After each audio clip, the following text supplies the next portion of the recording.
আজকে থেকে ইউটিউবে আমি যে ভোকাবের কোর্স লঞ্চ করেছিলাম তার আজকে থেকে আমি শুরু করব হচ্ছে ইডিয়ামস। এবার ইডিয়াম কি? ইডিয়াম হচ্ছে একাধিক শব্দ পাশাপাশি বসে ফ্রেজ তৈরি করে, সেটা আমরা জানি। এবার ফ্রেজের যে মিনিংটা আসবে, সেই মিনিংটা যেটা দেখে মনে হবে তার থেকে একেবারে অপোজিট, একেবারে আলাদা, একেবারে কি আলাদা কোনো অর্থ আসবে, আলাদা মিনিং আসবে, ঠিক আছে? তখনই আমরা সেটাকে কি বলবো? তখনই সেটাকে আমরা বলবো হচ্ছে ইডিয়াম, ঠিক আছে? এবার যদি তোমরা ভোক্যাব, যেটা আমি ভোক্যাবের কোর্স আমি ইউটিউবে কমপ্লিট ভোক্যাব করাবো, সেটা যদি তোমরা না দেখে থাকো, সেটার কিন্তু অলরেডি আমি একটা প্লেলিস্ট বানিয়ে রেখেছি। যারা সাবস্ক্রাইব করে রেখেছো তারা জানো। ওই প্লেলিস্টটার লিঙ্ক এই ভিডিওরই পিন কমেন্টে তোমরা পেয়ে যাবে, যদি না দেখে থাকো আগের ভিডিওগুলো, যেখানে আমি অলরেডি হোমোনিম আর সিনোনিম অ্যান্টোনিম করিয়ে ফেলেছি। সেগুলো অবশ্যই লিঙ্ক থেকে গিয়ে দেখে নেবে, ঠিক আছে?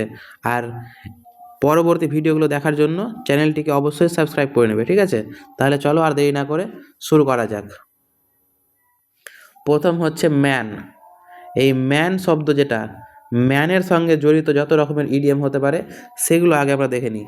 কী কী হতে পারে? একটা হচ্ছে এ ম্যান অফ ফিউ ওয়ার্ডস, তারপরে ম্যান অফ ওয়ার্ডস, তারপরে man of letters, a man in the street, a man of straw, তারপরে হচ্ছে এ man of substance, A man of parts or Renaissance of man, ladies man বা man of our. এই নটা ম্যানের সঙ্গে জড়িত idiom হতে পারে। এবার এই নটা ইডিয়ামের মানে দেখব, আর তারপরে সেটাকে মুখস্থ কীভাবে করব তার জন্য কিন্তু একটা ছবিও আছে। এই যে দেখো ম্যান ইডিয়ামস। তাহলে প্রথম ইডিয়াম যেটা আমরা শিখবো সেটা হচ্ছে কি ম্যানের সঙ্গে জড়িত। এবার প্রথমে প্রত্যেকটা ইডিয়ামের আমরা মানেটা দেখে নিই, তারপরে গিয়ে কিন্তু ছবির মাধ্যমে তোমাদেরকে মুখস্থ করিয়ে দেবো। তাহলে কি বলেছে? A man of few words মানে কি? যে অল্পভাষী বা যে কম কথা বলে। One who does not speak too much, reserve or reticent. রেটিসেন্টটা খুব ইম্পর্টেন্ট। তাহলে কি বলেছে? একজন মানুষ যে কি ফিউ ওয়ার্ড, ফিউ মানে কি খুব অল্প, ফিউ মানে অল্প, আর ওয়ার্ডস মানে কি শব্দ। তার মানে কি যে ব্যক্তি খুব অল্প শব্দ ব্যবহার করে, তার মানে যে ব্যক্তি কি করে খুব অল্প কথা বলে, তাই না? তারপরে তাহলে এটা মনে থাকবে, খুব সহজ। তারপর 2 নম্বর দেখো, এ ম্যান অফ ওয়ার্ডস। এখানে কি ছিল? ম্যান অফ ফিউ ওয়ার্ডস মানে যে কি কথা বলে কিন্তু কতটা অল্প। আর এটা হচ্ছে কি ম্যান অফ ওয়ার্ডস, ফিউ বলা নাই কিন্তু এখানে। এখানে কি আছে? ম্যান অফ ওয়ার্ডস মানে এক কথার মানুষ বা বিশ্বাসযোগ্য।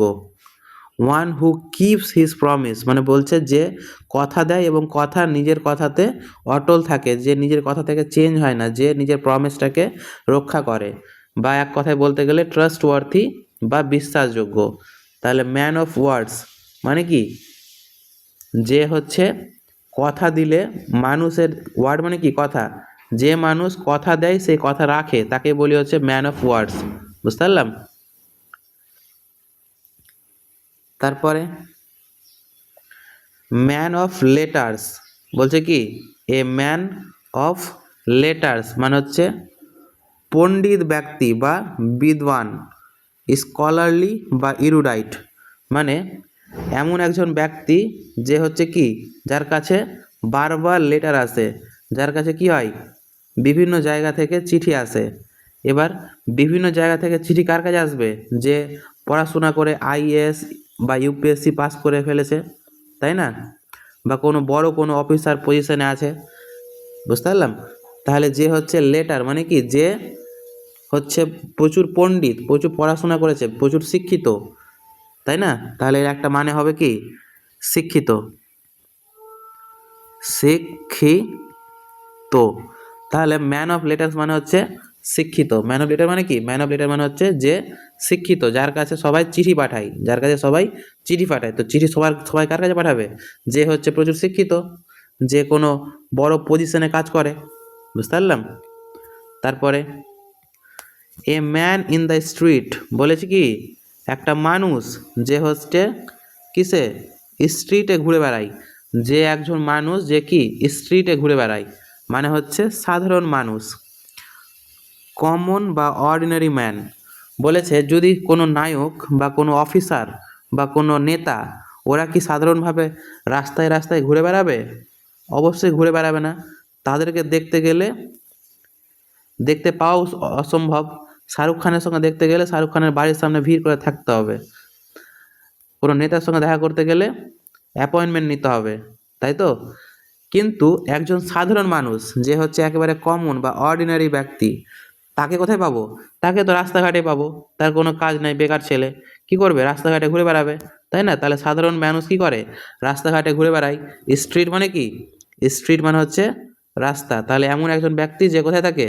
রাস্তায় থাকে। তাহলে হচ্ছে সাধারণ মানুষ। বুঝতে পেরেছি? মনে থাকবে?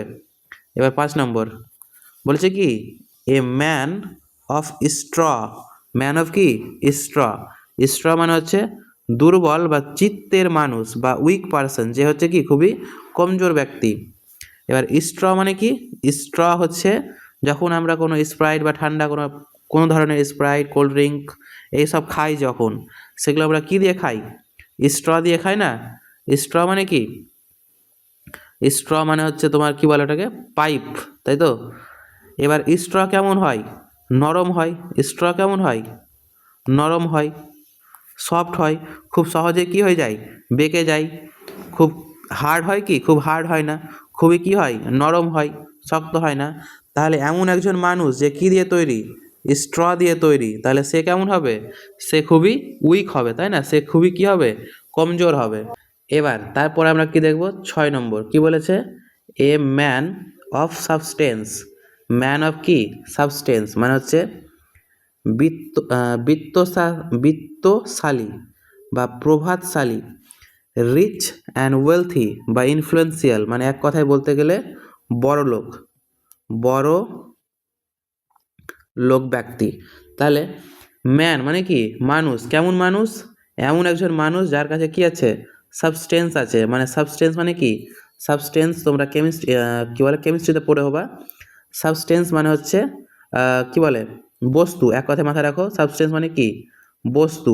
মানে এমন একজন ব্যক্তি যার কাছে সমস্ত রকমের যত জিনিস হয়, সব রকমের জিনিস আছে। তার মানে সব রকমের জিনিস আছে মানে কি? সে হচ্ছে কি প্রচুর বড়লোক আছে, সেই জন্যই সব জিনিস ওই কিনতে পেরেছে।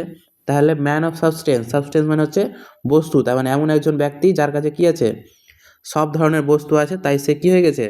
বড়লোক হয়ে গেছে। তাহলে ম্যান অফ সাবস্টেন্স মানে হচ্ছে রিচ পারসন। এবার 7 নম্বর কি বলেছে? এ ম্যান অফ পার্টস বা রেনেসাস ম্যান। এই দুটা, একটা হচ্ছে, একটা ইডিয়াম হচ্ছে কি এ ম্যান অফ পার্টস, আর একটা ইডিয়াম হচ্ছে রেনেসাস, রেনেসাস ম্যান। এই দুটা একই মিনিং, কিন্তু দুটো আলাদা আলাদা ইডিয়াম, ঠিক আছে? তাহলে আগে দেখি ম্যান অফ পার্টস, যেটা মানে কি বহুমুখী প্রতিভার অধিকারী, মানে গুণী ব্যক্তি। A man who is expert in different spheres, বলছে এমন একজন ব্যক্তি যে বিভিন্ন কাজে হচ্ছে পারদর্শী, তাই না? মানে এক কথায় যে হচ্ছে বিভিন্ন কাজ একসঙ্গে করতে পারে। বুঝতে পারলাম?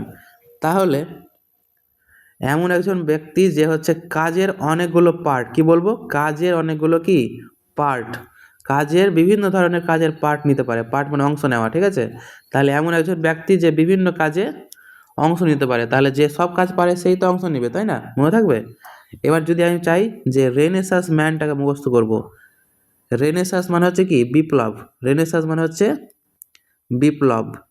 বিপ্লব মানে কোনো একটা জিনিস চলে আসছে যেটা হঠাৎ করে পরিবর্তন হয়ে যাওয়া, কোনো ভালো পথে পরিবর্তন হয়ে যাওয়া। তাহলে এমন একজন মানুষ যার মধ্যে হঠাৎ করে বিভিন্ন ধরনের যোগ্যতা চলে আসলো, বিভিন্ন গুণ চলে আসলো, বিভিন্ন ট্যালেন্ট চলে আসলো, তাহলে সে কী হবে? নিজের জীবনের বিপ্লব ঘটাবে, তাই না? তাহলে একজন ব্যক্তি যে হচ্ছে খুবই ট্যালেন্টেড হয়ে গেল, সেই জন্য সে তার জীবনে বিপ্লব ঘটালো, নিজের জীবনটাকে একেবারে পরিবর্তন ঘটিয়ে দিল। মনে থাকবে এভাবে? তার মানে রেনেসাস ম্যান মানেও কি একটা বহুমুখী প্রতিভার অধিকারী ব্যক্তি। এবার হচ্ছে লেডিস ম্যান। লেডি, লেডির সঙ্গে কী লাগানো আছে? এস লাগা আছে, মানে কি লেডি অনেকগুলো লেডি, প্লুরাল। আর তারপরে এস, যেটা সাউন্ডটা যাতে রিপিট না হয়, তাই লেডিসের পরে আরেকবার অ্যাপোস্ট্রফি দিয়ে এস দিয়ে লেডিজের না বলে এসটা যাতে রিপিট না হয় তাই শুধু অ্যাপোস্ট্রফি দেওয়া হয়েছে, বুঝতে পারলাম। তাহলে লেডিজ ম্যান মানে হচ্ছে এমন একজন ব্যক্তি, কাদের ব্যক্তি? এমন একজন ম্যান যে হচ্ছে মহিলাদের। এবার মহিলাদের মানুষ কেমন হতে পারে? তার মানে নারীদের প্রিয় পাত্র, মানে লেডিস মানে কি? নারী। বলছে এমন একজন মানুষ যাকে প্রত্যেকটা নারী পছন্দ করে। এ man who enjoys the company of ladies মানে কি? যে হচ্ছে মানে সবসময় মেয়েদের মধ্যেই বসে থাকে বা মেয়েদের সঙ্গে বেশি মানে গল্প সল্প করে, মানে এক কথায় মিশুক মেয়েদের সঙ্গে। কি এমন একজন মানুষ যে হচ্ছে মেয়েদের সঙ্গে মিশুক, ঠিক আছে, লেডিসদের সঙ্গে মিশে থাকতে পারে। আর তাকে কি করে মেয়েগুলো বা মহিলাগুলো? এই সেই ম্যানটাকেই পছন্দ করে, মনে থাকবে। তাহলে লেডিস ম্যান মানে হচ্ছে নারীদের প্রিয় পাত্র। এবার 9 নম্বর দেখো কি বলেছে, ম্যান অফ আওয়ার। আওয়ার মানে কি? আওয়ার মানে হচ্ছে ঘন্টা। আওয়ার মানে কি? আওয়ার মানে হচ্ছে ঘন্টা। সময়ের নায়ক বা প্রশংসনীয় ব্যক্তি, one who is honoured and appreciated. বলছে এমন একজন মানুষ যাকে কি করা হয়েছে? ঘন্টার মধ্যে সবচেয়ে ভালো কাজ করে ফেলেছে। এবার ম্যান অফ আওয়ার, যেটা আমরা ক্রিকেটে কি পড়েছি? ম্যান অফ দ্য ম্যাচ পড়ে হব। ক্রিকেটে আমরা কি শুনেছি? শুনেছি হচ্ছে ম্যান অফ দ্য কি? Match, man of the match. এবার ম্যান অফ দ্য ম্যাচ কাকে বলে? যে সেই ম্যাচে খুব ভালো খেলেছে তাকে তো আমরা ম্যান অফ দ্য ম্যাচ বলি, তাই না? এবার এখানে কি বলেছে? ম্যান অফ দ্য ম্যাচ থেকে মাথা রাখবো, ম্যান অফ দ্য আওয়ার মানে এই ঘন্টায় কোনো একটা কাজ হয়েছে, কোনো একটা কাজ 1 ঘন্টা ধরে হয়েছে, ঠিক আছে, সেই ঘন্টাতে ওই কাজটাতে ভালো যে ভালো পারফর্ম করবে তাকে কি বলবো? ম্যান অফ দ্য আওয়ার মানে হচ্ছে তার সবাই কি করবে? প্রশংসা করবে। তাহলে ম্যান অফ দ্য আওয়ার মানে কি? প্রশংসা করবে। কী দিয়ে মাথায় রাখবো? ম্যান অফ দ্য ম্যাচ থেকে। ম্যাচে ভালো খেললে সেই প্লেয়ারের ম্যান অফ দ্য ম্যাচ বানানো হবে, তাকে প্রশংসা করা হবে। ঠিক তেমনইভাবে ম্যান অফ দ্য আওয়ার মানে হচ্ছে সেই কোনো কাজ যেটা 1 ঘন্টা ধরে হচ্ছে, সেই কাজে যদি ভালো পারফরম্যান্স দেয় তাহলে সবাই তার ওই সময়টাতে কি করবে? নাম করবে, বুঝতে পেরেছি? এবার দেখো তাহলে ম্যানের সঙ্গে জড়িত যে ইডিয়মগুলো আমরা শিখলাম সেটাকে এবার ছবির মাধ্যমে রিভাইজ করি, ঠিক আছে? তাহলে প্রথম কি ছিল? প্রথম ছিল হচ্ছে man of few words. Few মানে কি বললাম? কিছু। তার মানে দেখো কিছু কথা বলবে, বেশি কথা বলবে না। এই লোকটা কি আছে? লোকটা কথা বলছে কিন্তু কয়েকটাই শব্দ বলছে, বেশি শব্দ বলছে না। তার মানে কি? যে খুব চুপচাপ থাকে। তার মানে কি? যে হচ্ছে অল্প কথা বলে, তাই না? এবার 2 নম্বর কি? ম্যান অফ ফিউ ওয়ার্ডসের পরে এখানে কি ছিল? ফিউ মানে কিছুটা কথা বলবে। আর এখানে ম্যান অফ ওয়ার্ডস মানে কি? যে কথা বলবে। যে কি বলবে? ওয়ার্ড, কথা। ওয়ার্ড মানে কি? কথা, যে কথা বলবে। এবার যা ম্যান অফ ওয়ার্ড মানে যে কথা বলবে সেই কথাটাকে সে কী করবে? সে মেনে রাখবে। যে কথাটা সে বললো সেটাই হচ্ছে কি? প্রমিস। তাহলে যে কথা এখানে কিসের মতন কাজ করছে? এখানে কথা হচ্ছে প্রমিসের মতন কাজ করছে। তাহলে যে কথা দিবে সেই কথাটাকে সে রাখবে। তার মানে হচ্ছে যার দাম আছে, যে বিশ্বাসযোগ্য মানুষ, বুঝতে পারলাম? এবার 3 নম্বর। 3 নম্বর কি বলেছে? A man of letter. Man of letter. Letter মানে কি? লেটার মানে হচ্ছে অক্ষর। এবার যার মধ্যে অক্ষর আছে, এমন একজন ব্যক্তি যার মধ্যে কি আছে? অক্ষর আছে। তাহলে সে কি হবে? সে হবে শিক্ষিত, সে হবে জ্ঞানী। তাহলে এখানে লোকটাকে দেখো, লোকটা কি হয়ে গেছে? ব্যারিস্টার হয়ে গেছে, তাই না? আর পিছনে দেখো সবদিকে বই রাখা আছে, এদিকে বই রাখা আছে। এর দেখে কি বুঝতে পারছি আমি? যে এই লোকটা হচ্ছে একটা বড় পজিশনে আছে, যার কাছে সবাই কি পাঠাচ্ছে? চিঠি পাঠাচ্ছে। লেটার মানে একটা চিঠিও তো হয়। তাহলে যার কাছে সবাই কি পাঠাচ্ছে? চিঠি পাঠাচ্ছে। আর তার মধ্যে কি আছে? অক্ষর জ্ঞান আছে। তার মানে সে হচ্ছে এক কথায় শিক্ষিত। এবার হচ্ছে কি 4 নম্বর। 4 নম্বর কি বলেছে? A man in the street. Street মানে হচ্ছে কি? রাস্তা। তাহলে এই যে মানুষটা দেখতে পাচ্ছ, মানুষটা এতগুলো মানুষের মাঝে কি করছে? রাস্তায় হাঁটছে। এই যে মানুষটা কি করছে? রাস্তায় হাঁটছে। তাহলে এমন একজন ব্যক্তি যে সাধারণভাবে রাস্তাতে হাঁটে, তার মানে কি? সে হচ্ছে সাধারণ মানুষ, তাই না? যদি সাধারণের চেয়ে উন্নত মানের কোনো মানুষ হতো, যেমন কোনো সেলিব্রিটি যদি হতো, তাহলে তো সে রাস্তায় ঘুরতো না, তাই না? সে রাস্তায় ঘুরছে, স্ট্রিটে ঘুরছে, তার মানে কি? সে হচ্ছে সাধারণ মানুষ, মনে থাকবে? এবার 5 নম্বর আমরা কি বলেছিলাম? এ ম্যান অফ স্ট্র। স্ট্র মানে কি, ওই যে যেটা দিয়ে আমরা থামস আপ খাই, ঠান্ডা খাই, কোলা খাই পাইপ দিয়ে, সেই পাইপটাকে আমরা কি বলি, স্ট্র বলি। আর সেই স্ট্রটা কেমন হয়, খুবই নরম হয়, তাই না, একটুতে সহজে কি হবে, বেঁকে যাবে। তাহলে এখানে যে একটা মানুষকে তৈরি করা হয়েছে কি দিয়ে, ওই কি বলে ওটাকে, কাঁড়ি দিয়ে। কাঁড়িকেও স্ট্র বলি, এখানে কাঁড়িকে কিস মতো কাজ করছে, স্ট্র। তাহলে কাঁড়ির মতন কি নরম, তাহলে একে কি, যদি তুমি হাওয়া আসে, হাওয়া দিলে এই মানুষটা কি হবে, বেঁকে যাবে, তাই না, হাওয়া দিলে এই মানুষটা বেঁকে যাবে। তার মানে কি, এমন একজন ব্যক্তি যে হচ্ছে কি স্ট্র দিয়ে তৈরি, মানে খুবই উইক, খুবই কি কমজোর। তাহলে এমন একজন মানুষ যে বাস্তবে কি খুবই কমজোর ব্যক্তি, উইক পারসন, ঠিক আছে। এবার তারপরে কি ছিল, ম্যান অফ সাবস্টেন্স। সাবস্টেন্স মানে কি বলেছিলাম, বস্তু বা জিনিস। তাহলে বস্তু বা জিনিস। তাহলে এই ব্যক্তিটাকে দেখো, সে কি করেছে, প্রচুর টাকা আছে, সেই টাকা দিয়ে যা ইচ্ছা তা কিনবে। এই লোকটাকে দেখো, প্রচুর কি আছে, টাকা, এই যে ডলারের চিহ্ন মানে কি টাকা। তাহলে ব্যাগে ভর্তি ভর্তি টাকা আছে, সেই ব্যাগে ভর্তি টাকাগুলো নিয়ে কি করবে, সে যে কিছু সাবস্টেন্স কিনবে, অর্থাৎ বস্তু কিনবে।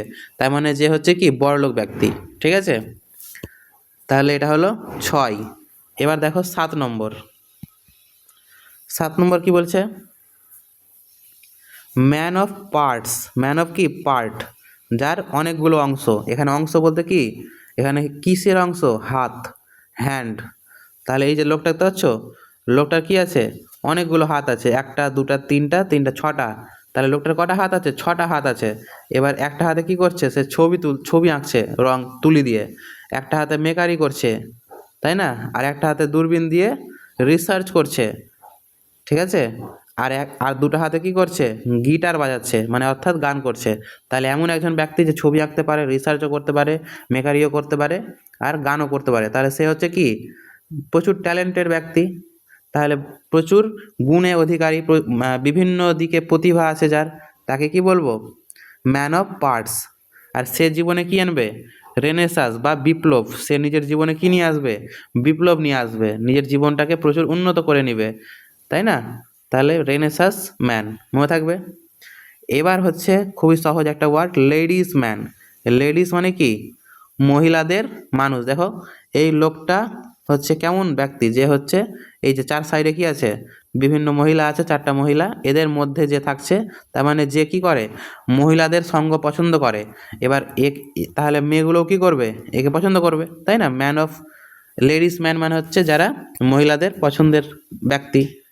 এবার হচ্ছে 9 নম্বর, কি বলেছে, ম্যান অফ আওয়ার। এটা কি দিয়ে বলে গেছিলাম, ম্যান অফ দ্য ম্যাচ। তাহলে ম্যাচে ভালো খেললে তার কি হয়, খুব সুনাম হয়।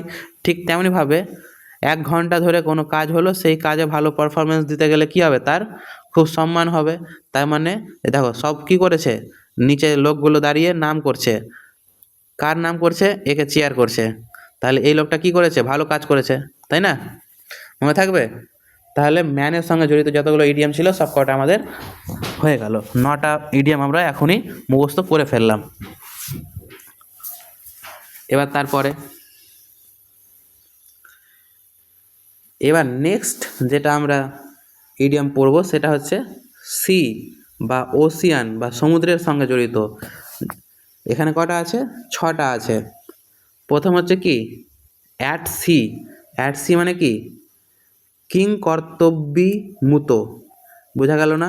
এটা দেখো, বিদেশ, দিশেহারা, কি দিশেহারা, in a state of confusion বা ডিলেমা, মানে একজন কি হচ্ছে, একেবারে দিশেহারা হয়ে যাচ্ছে, কি করবে না করবে বুঝতে পারছে না, একেবারে কি হয়ে যাচ্ছে, কনফিউজড হয়ে যাচ্ছে, তাকে কি বলবো, অ্যাট সি। তাহলে অ্যাট সি মানে কি, এই দেখো এই লোকটা কি করছে, সমুদ্রের মধ্যে একটা জাহাজে, শুধু মানে কোনো দিকে কোনো দেখতে পাচ্ছে না, স্থল দেখতে পাচ্ছে না, সে সমুদ্রের মাঝখানে যা নৌকা দিয়ে ফেঁসে গেছে। এর মাথায় কি হয়ে গেছে, একেবারে কোশ্চেন মার্ক, মানে কিছু বুঝতেই পারছে না, একেবারে কি হয়ে গেছে, কনফিউজ হয়ে গেছে, ঠিক আছে।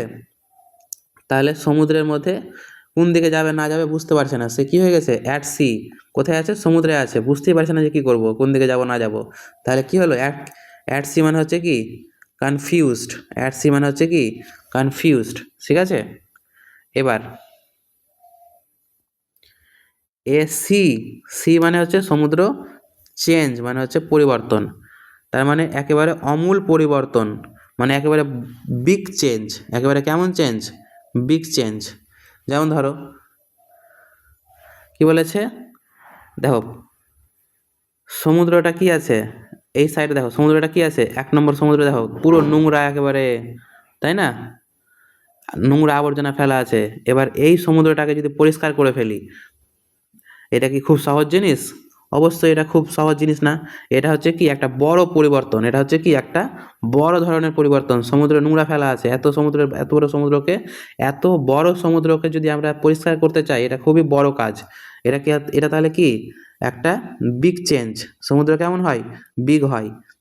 তাহলে এ সি চেঞ্জ মানে হচ্ছে বিগ চেঞ্জ, তার মানে নিজের জীবনে এমন কিছু পরিবর্তন ঘটাও যেটা একেবারে পুরো বড় দেখে কোনো পরিবর্তন, সেটাই হবে কি এ বিগ চেঞ্জ। ঠিক আছে, পড়তে ভাল লাগে না, সব সময় পড়ো, তাহলে এটা হবে কি তোমার জীবনে একটা বড় পরিবর্তন। তাই সি চেঞ্জ মানে হচ্ছে বিগ চেঞ্জ। এবার তারপরে between the devil and the deep sea, বলেছে বিটুইন মানে হচ্ছে মাঝে, কিসের মাঝে, ডেভিল মানে হচ্ছে দৈত্য, অ্যান্ড ডিপ মানে গভীর সমুদ্র, বলছে গভীর সমুদ্র এবং ডেভিলের মাঝে কি হয়েছে, ফেঁসে গেছে, মানে হচ্ছে উভয় সংকট, in a very difficult situation, বলছে এত খারাপ সিচুয়েশনে পড়ে গেছে যে উভয় দিকে সংকট, বলে না পিছে খাই সামনে কুয়া, এটা আমরা হিন্দিতে শুনেছি। তাহলে এবার দেখো এটা কীভাবে বলছে, বলেছে মধ্যে, কিসের মধ্যে, ডেভিল, ডেভিল মানে কি দৈত্য, এই ছেলেটা দেখতে পাচ্ছ, এই ছেলেটার পিছনে কি আছে, একটা ডেভিল আছে, দৈত্য আছে, আর সামনে কি আছে, একেবারে গভীর সমুদ্র, যেখানে একদম ঝড় উঠছে, সুনামি হচ্ছে। যদি এখানে পড়ে বাচ্চাটা, তাহলে বাচ্চাটার একেবারে অবস্থা খারাপ। আর যদি এদিকে যায়, তাহলে ডেভিল ওকে ধরে নেবে, দৈত্য ওকে ধরে নেবে, ভূত ওকে ধরে নেবে। তার মানে কি এর দুদিকে কি হয়ে গেছে, একেবারে সমস্যায় পড়ে গেছে, দুদিকে কি হয়ে গেছে, একেবারে সমস্যায় পড়ে গেছে, তাই না। তাহলে ডেভিল অ্যান্ড ডিপ সি মানে হচ্ছে কি খুবই ডিফিকাল্ট সিচুয়েশনে পড়ে গেছে, বুঝতে পারলাম। এবার 4 নম্বর দেখো কি বলেছে, এ ড্রপ স্পিট ইন দ্য ওশিয়ান, বলেছে ড্রপ মানে কি ফোঁটা, ড্রপ মানে জলের ফোঁটা, ড্রপ মানে কি ফোঁটা, আর স্পিড মানে হচ্ছে কি ফোঁটা, স্পিড মানে হচ্ছে কি ফোঁটা, কিসে ফোঁটা, সমুদ্রের ফোঁটা, ওশিয়ান মানে সমুদ্র, বলেছে সমুদ্রের এক ফোঁটা, তার মানে কি অতি সামান্য পরিমাণ, আর স্মল অ্যামাউন্ট অফ সামথিং, বলছে কোনো একটা বড় জিনিসের একেবারে ছোট্ট একটা অংশ। দেখো কি বলেছে, এটা কি এত বড় দেখে একটা সমুদ্র দেখতে পাচ্ছি আমরা, এত বড় সমুদ্র, এই সমুদ্রের উপরে এক ফোঁটা কি ফেলছি, এক ফোঁটা জল ফেলছি, সমুদ্রে কোনো পরিবর্তন হবে, সমুদ্রে একদম কোনো পরিবর্তন হবে না। তার মানে কি সমুদ্রের এক ফোঁটার সমান, সমুদ্রের এক ফোঁটার সমান মানে খুবই ছোট্ট একটা, বুঝতে পারলাম, খুবই সামান্য কোনো কিছু, তাহলে অতি সামান্য পরিমাণের কোনো কিছু। এবার 5 নম্বর দেখো কি বলেছে, অ্যান ওশিয়ান অফ সামথিং, বলছে কি কোনো কিছুর কি সমুদ্র, সামথিং মানে কোনো কিছু, ওশিয়ান মানে সমুদ্র, তার মানে কি প্রচুর পরিমাণ বা অনেক কিছু, এ লট অফ সামথিং, বলছে কোনো কিছুর অনেক বেশি। তাহলে প্রথমে যেটা কি শিখলাম, এ ড্রপ বা স্প্লিট ইন দ্য ওশিয়ান, আর একটা হচ্ছে সামথিং, ওশিয়ান অফ সামথিং, দুটো একে অপরের সঙ্গে আমরা মনে রাখবো। কীভাবে মনে রাখো দেখো, বলেছে সমুদ্রের মধ্যে যদি এক ফোঁটা জল দিই, সেটা কোনো পরিবর্তন না, মানে খুবই সামান্য একটা জিনিস, ঠিক আছে।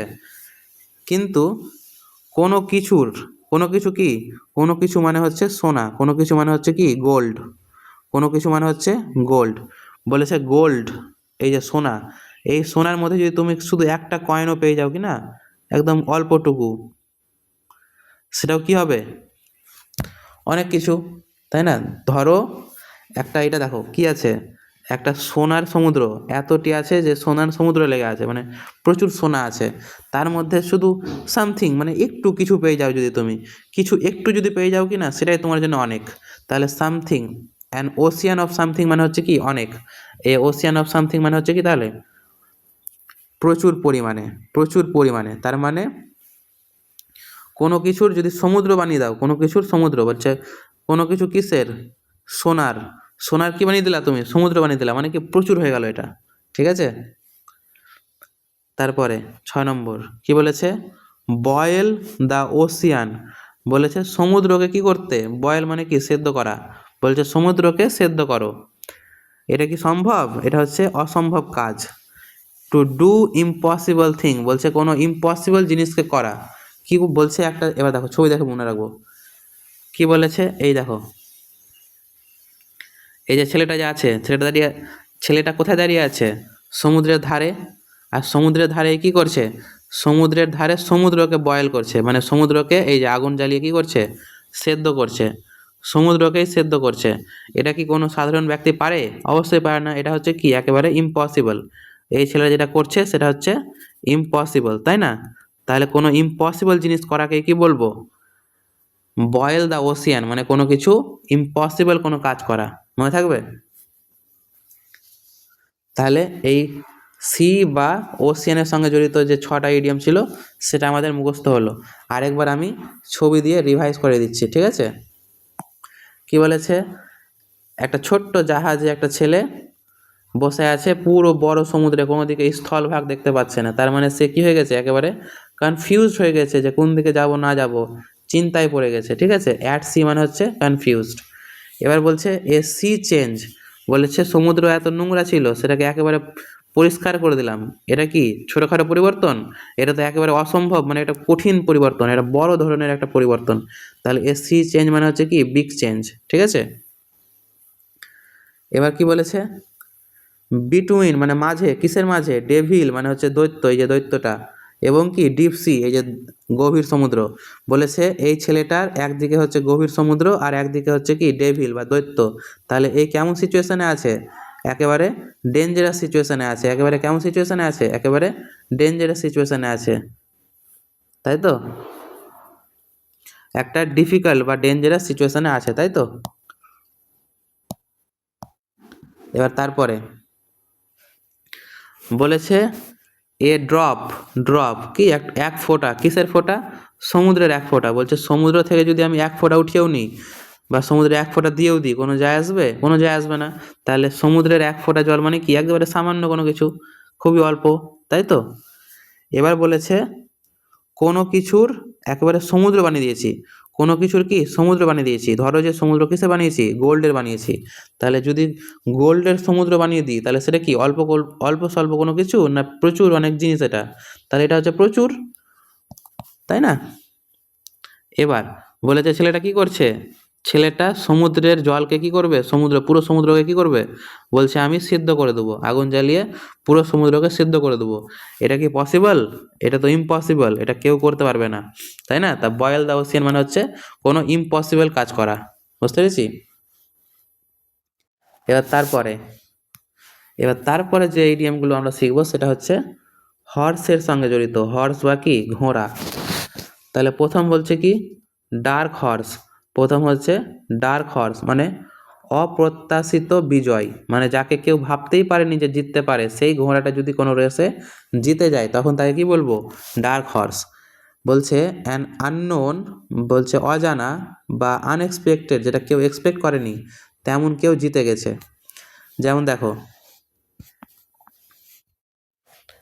একটা রেস চলছে, ঘোড়া, হলুদ ঘোড়া, এটা খয়েরি ঘোড়া, আর একটা কি কালো ঘোড়া, তাই তো? এবার এই কালো ঘোড়াটা কোথায় ছিল? একেবারে পিছন দিকে ছিল। সবাই ভাবছিল কে জিতবে? হলুদ ঘোড়াটা জিতবে। কিন্তু হঠাৎ করে এই কালো ঘোড়াটা কি করলো? কেউ ভাবতেই পারেনি যে কালো ঘোড়াটা জিতবে, সে আসছে কি আগিয়ে গেল। এই দুটা ঘোড়াকে পিছে ফেলে এই আগিয়ে যাচ্ছে। তার মানে একে কেউ এক্সপেক্ট করেনি, হঠাৎ করে আসলো এবং কি মুখ টুক ঢেকে একেবারে আগাতে লাগলো। তার মানে কোনো এমন কেউ যাকে কেউ এক্সপেক্ট করে না যে জিতবে, সেই জিতে যায়, তখন আমরা এটা বলবো। বা এটার একটা উদাহরণ দিচ্ছি তোমাকে। ধরো তুমি হচ্ছ কি পড়াশোনা করতে একেবারে ভালো লাগে না, ঠিক আছে? কেউ ভাবতেই পারেনি যে তুমি পরীক্ষায় পাস করবা। এবার যদি তুমি পাস করে যাও পরীক্ষায়, তার মানে কি তুমি হচ্ছ কি একজন ডার্ক হর্স। তুমি লুকিয়ে লুকিয়ে পড়লা, বাড়িতে লুকিয়ে লুকিয়ে পড়লা, আর লুকিয়ে লুকিয়ে পড়ে কি করলা? পাস করে গেলা। তার মানে তুমি হচ্ছে ডার্ক হর্স। বুঝতে পেরেছি? এবার তারপরে দেখো 2 নম্বর কি বলেছে, টু বিট মানে হচ্ছে আঘাত করা বা মারা, বা ফ্লক মানেও কি আঘাত করা। এ ডেড হর্স বলেছে একটা মৃত হর্সকে তুমি মারছো, একটা মৃত হর্সকে তুমি কি করছো, মারছো।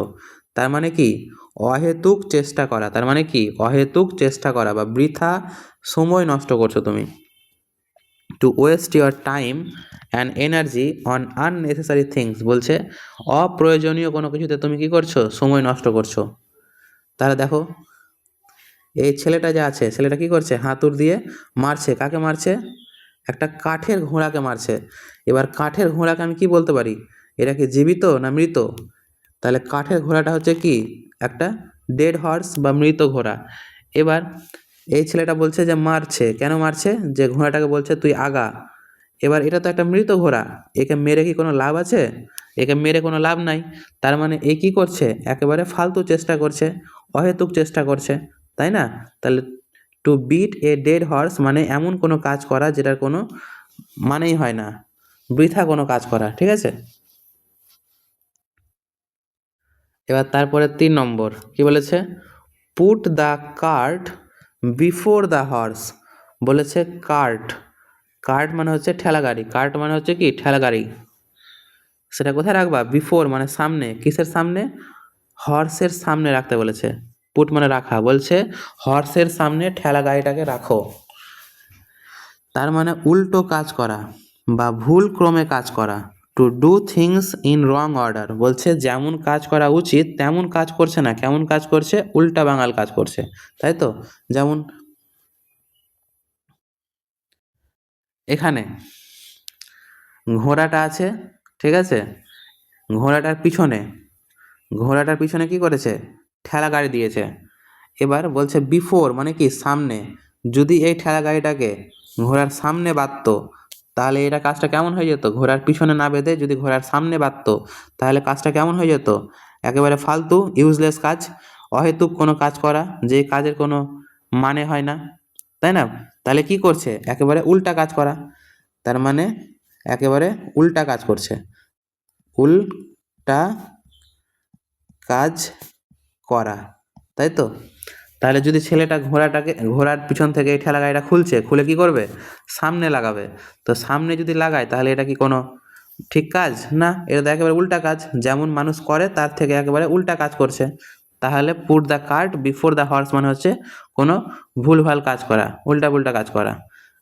মানুষ চান করে ভাত খায়, যদি ভাত খেয়ে কেউ চান করে তাহলে সেটা কেমন হলো, put the horse before the, না sorry, put the cart before the horse, তার মানে he put the horse before the cart, he put the cart before the horse, তাই তো, বুঝতে পেরেছি। এবার তারপরে এডিএম কি বলছে, ইট লাইক এ হর্স। এই যে দেখো ঘোড়াটা কি এই ঘোড়াটা কি করছে, খাচ্ছে। আর ঘোড়াটার পাশে কে আছে, এই বাচ্চাটা, এই বাচ্চাটাও কি করছে, খাচ্ছে। কেমন করে খাচ্ছে, ঘোড়ার মতন করে খাচ্ছে। তাহলে এর মানেটা কি, ইট লাইক এ হর্স মানে হচ্ছে প্রচুর খাওয়া, প্রচুর খাওয়া, মানে ইট এ লট মানে প্রচুর খাওয়া। তাহলে এখানে দেখলা কি করছে, এই ছেলেটা ঘোড়াটার সঙ্গে কি করছে, কম্পিটিশন করছে, যে তুই যতটাই খাবার খাবি আমি অতটাই খাবো। এবার ঘোড়ার তো পেট বড়, ঘোড়া তো বেশি খাবেই। এবার ঘোড়ার সঙ্গে যদি বাচ্চাটা কম্পিটিশন করে, ঠিক আছে, ঘোড়ার সঙ্গে যদি বাচ্চাটা কম্পিটিশন করে তাহলে এও কি করছে, ঘোড়ার মতনই বেশি খাচ্ছে, বুঝতে পারলাম। তাহলে ইট লাইক আ হর্স মানে হচ্ছে প্রচুর খাবার খাওয়া। তারপরে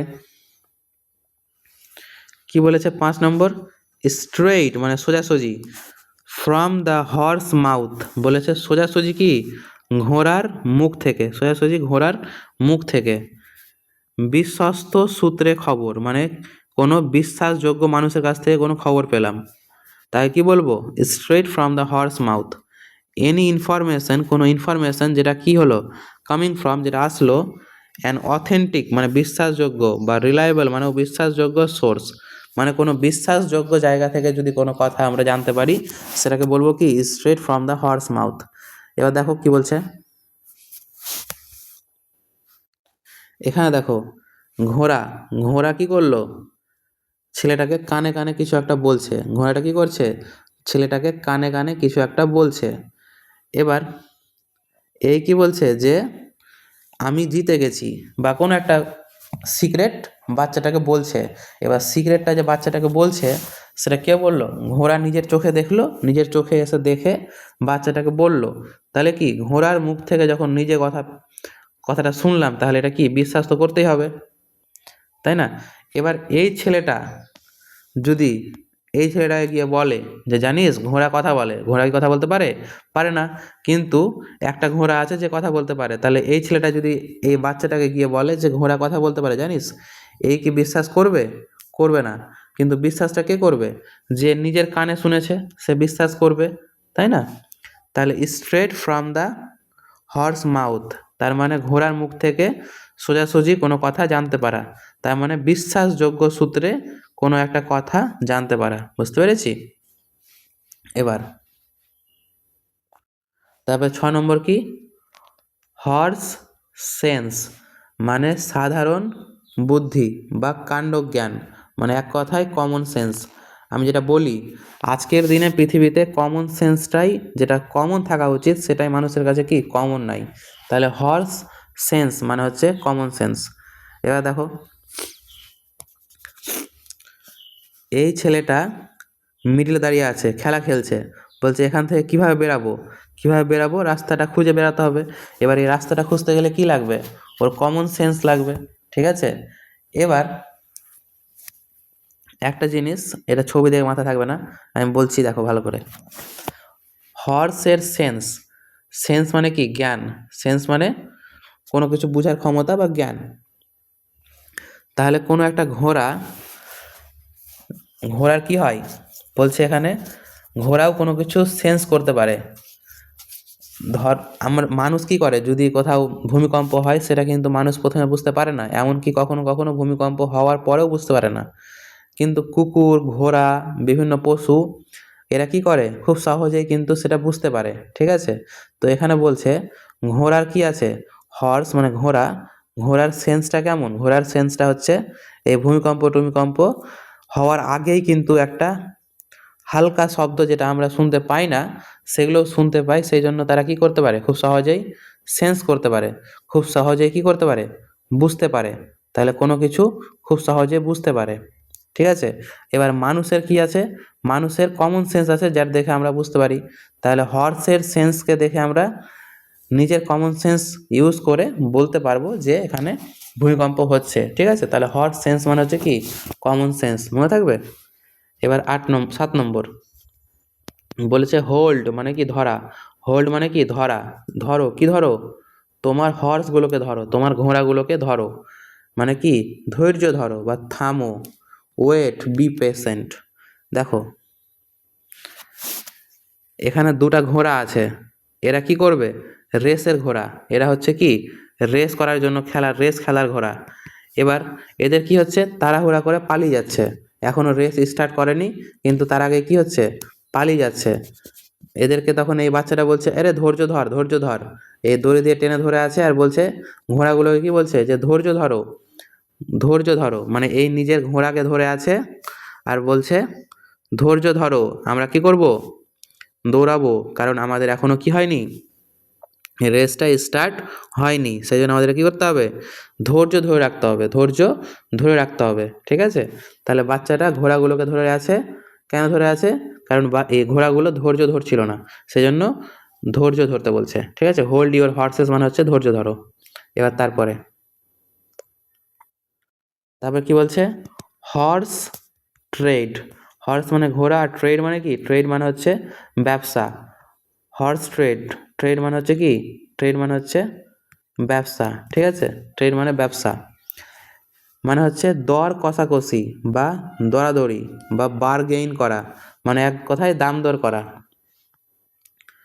এই ছেলেটা দেখো, এই লোকটা আছে, এই লোকটা কি করছে, এই লোকটার সঙ্গে ডিল করছে, হাত মেলালো, হাত মিলিয়ে কি করছে, ডিল করছে। কিসের সম্বন্ধে? এই ঘোড়া কেনা বেচা, যে এর ঘোড়াটা এঁকে দিবে আর এর ঘোড়াটা এঁকে দিবে। তাহলে এক কথায় কি করছে, ঘোড়ার ব্যবসা করছে, কি করছে, ঘোড়ার ব্যবসা করছে। এবার ঘোড়ার ব্যবসা করছে মানে কি, ঘোড়া কেনা বেচা করছে। আর কেনা বেচা করলেই কি করতে হয়, কেনা বেচা করলেই মানুষকে দাম দর করতে হয়, ঠিক আছে, দোকানদারকেও দাম দর করতে হয় আর যে কিনবে তাকেও দাম দর করতে হয়। তাহলে হর্স ট্রেড মানে হচ্ছে ঘোড়ার ব্যবসা করছে, তাই কী করতে হবে, তাই দাম দর করতে হবে। বুঝতে পেরেছি? এবার রিভাইজ করি এগুলো, যেগুলো হর্সের সম্বন্ধে জানলাম। ডার্ক হর্স মানে কি, একটা কালো ঘোড়া যে কী করলো, একেবারে পিছনে ছিল কিন্তু হঠাৎ করে সে সবাইকে আগাতে লাগলো, যেটা কেউ ভাবতেই পারেনি যে এই জিতে যাবে, কিন্তু এই জিততে লাগলো। তাহলে ডার্ক হর্স মানে কি, আনএক্সপেক্টেড, জিতে যাওয়া, অপ্রত্যাশিতভাবে কোনো কিছুতে সফল হওয়া। তবে কি বলছে, টু বিট মানে আঘাত করা। এ ডেড হর্স বলেছে, একটা ডেড মানে মৃত হর্স বা একটা খেলনা হর্সকে কি করছে, আঘাত করছে। তাহলে খেলনা হর্সকে আঘাত করে বলছে যে তুই চল হাঁট, দৌড়া। কিন্তু এটা কি কোনোদিনও সম্ভব? এটা কখনোই সম্ভব না। একটা মৃত ঘোড়া কখনোই কোনো রিয়াকশন করতে পারে না। তার মানে এটা হচ্ছে কি একটা ইউজলেস কাজ, ফালতু কাজ করা, ঠিক আছে। তারপরে পুট দ্য কার্ট বলছে, কার্ট মানে কি, ঠেলা গাড়ি, বিফোর মানে সামনে, হর্স মানে বলছে ঘোড়ার সামনে কি করো, ঘোড়ার সামনে ঠেলা গাড়িটাকে রাখো। কিন্তু আমরা কি জানি, ঠেলা গাড়ি ঘোড়ার পিছনে থাকে। বলছে এই ঠেলা গাড়িটাকে বাচ্চাটা খুলে সামনে লাগাবে, তাহলে সে কি করবে, একেবারে উল্টা কাজ করবে। এটা তো কেউ করে না। তার মানে কোনো উল্টা কাজ করা মানে হচ্ছে কি, ঘোড়ার সামনে ঘোড়া গাড়িকে লাগানো, ঠিক আছে। তারপরে ইট লাইক আ হর্স বলেছে, হর্সের পাশে বসেছে কে, বাচ্চাটা, আর হর্সের সঙ্গে কম্পিটিশন করছে। বলছে আমি হর্সের মতনই খেতে পারি। তার মানে কি, হর্সের মতন খাওয়া, হর্স তো অনেক বেশি খাবে, তাহলে বেশি খাবার খেতে পারা। তাহলে ইট লাইক আ হর্স মানে হচ্ছে বেশি খাবার খাওয়া, প্রচুর খাবার খাওয়া। এবার স্ট্রেইট ফ্রম দ্য হর্সের মাউথ বলেছে, ঘোড়ার মুখ থেকে কোনো কিছু সোজাসুজি শুনতে পাওয়া। তাহলে ঘোড়ার মুখ থেকে ছেলেটা শুনতে পেল, তখন ছেলেটা বিশ্বাস করছে যে হ্যাঁ ঘোড়াও কথা বলতে পারে। কিন্তু যে শুনেনি সে বিশ্বাস করবে না। তাহলে কোনো বিশ্বাসযোগ্য কারো কাছ থেকে, বিশ্বাসযোগ্য সোর্স থেকে কোনো কথা শুনতে পাওয়া, কোনো বিশ্বাসযোগ্য সোর্স থেকে কোনো কিছু শুনতে পাওয়া বা জানতে পারা। এবার বলেছে হর্স সেন্স বলেছে, হর্স কি করে, সব কিছু খুব আগেই বুঝতে পারে। তাহলে হর্সের সেন্স আছে কারো, তার মানে কি, হর্সের মতন কি আছে, কমন সেন্স আছে। কি আছে, হর্সের মতন কমন সেন্স আছে, ঠিক আছে। তাহলে হর্স সেন্স মানে কমন সেন্স। এবার বলছে কি, হোল্ড মানে ধরো, ইওর হর্সেস তোমার ঘোড়াগুলোকে ধরো, কারণ তোমার ঘোড়াগুলো কি করছিল, ধৈর্য না ধরে পালিয়ে যাচ্ছিল, এখনো রেস স্টার্ট হয়নি। তার মানে কি, হোল্ড ইওর হর্সেস মানে কি, ধৈর্য ধরা। হোল্ড ইওর হর্সেস মানে হচ্ছে ধৈর্য ধরা, ঠিক আছে। এবার বলছে হর্স ট্রেড মানে কি, ঘোড়ার ব্যবসা করছে। এবার ঘোড়ার ব্যবসা করছে মানে কি, বার্গেইন করতে হবে, দাম দর করতে হবে। তাহলে এই লোকটা আর এই লোকটা যে ঘোড়ার ব্যবসা করছে, তাহলে প্রথমে এরা দাম দর করেছে, ঠিক আছে। তাহলে হর্স ট্রেড মানে কি, দাম দর করা, বুঝতে পারলাম, বা দর কষাকষি। তাহলে আজকে আমরা কতগুলো ওয়ার্ড শিখলাম, আজকে আমরা কতগুলো কি বলে, কতগুলো ইডিয়ম শিখলাম। ম্যানের সঙ্গে জড়িত হচ্ছে 9টা, তারপরে সি এর সঙ্গে জড়িত হচ্ছে 6টা মানে 15টা, তারপরে হর্সের সঙ্গে জড়িত হচ্ছে আরও 8টা, তার মানে কত হয়ে গেল তোমার 23টা। তাহলে আমরা আজকে 23টা কি শিখলাম, 23টা ইডিয়ম শিখলাম। এবার কেমন লাগলো ক্লাসটা অবশ্যই কমেন্ট করে জানাবে, ঠিক আছে। ওয়ার্ডটা কেমন লাগলো কমেন্ট করে জানাও।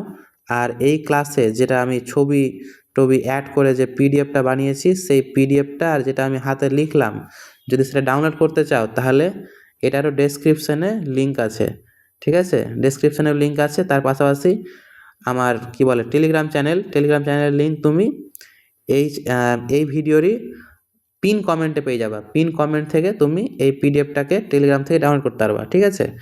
আর আজকে যে ইডিয়মগুলো আমরা শিখলাম, তার উপরে কিন্তু একটা 10 মার্কের একটা টেস্ট তৈরি করেছি, যে তোমরা ক্লাসের মধ্যে মুখস্থ হলো কি হলো না সেটা যাচাই করার জন্য পিন কমেন্টের লিঙ্ক থেকে সেই টেস্টটাকে তোমরা, এটারও কিন্তু পিন কমেন্টের লিঙ্ক আছে, ঠিক আছে। দুটাই কোথায় লিঙ্ক আছে, পিন কমেন্টের লিঙ্ক দেওয়া আছে, ঠিক আছে।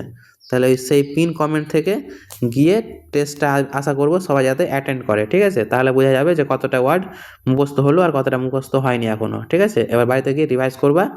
আর তাছাড়াও আমার চ্যানেলে যদি নতুন থাকো তাহলে সাবস্ক্রাইব করে নাও, আর ভিডিও ভালো লাগলে অবশ্যই লাইক করবে আর কমেন্ট করবে যাতে অন্যরাও পায় ভিডিওগুলো, ঠিক আছে?